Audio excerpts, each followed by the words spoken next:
الآن صار لي سنة واحدة على اعتزالي على اليوتيوب، فأتمنى أنكم تقدروا تعبيري عن التعب بالمجهودات اللي كنت أبذلها.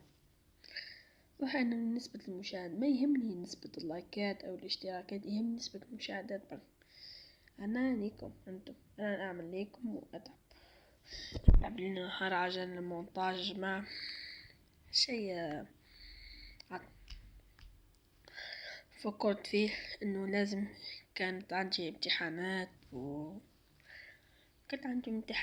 وبعدها الآخر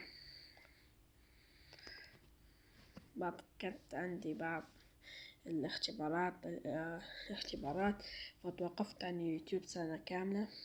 بعدها الآن كملت القناة كملت دراسة نحن نستنى النتائج.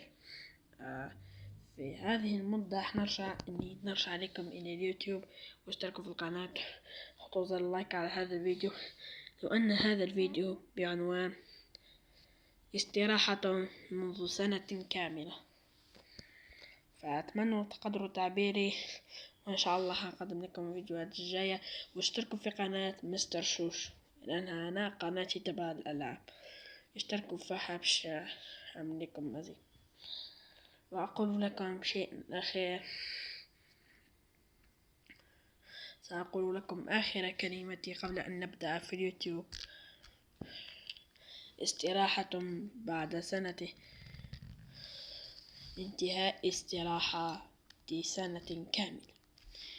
فإلى اللقاء في فيديوهات قادمة إن شاء الله.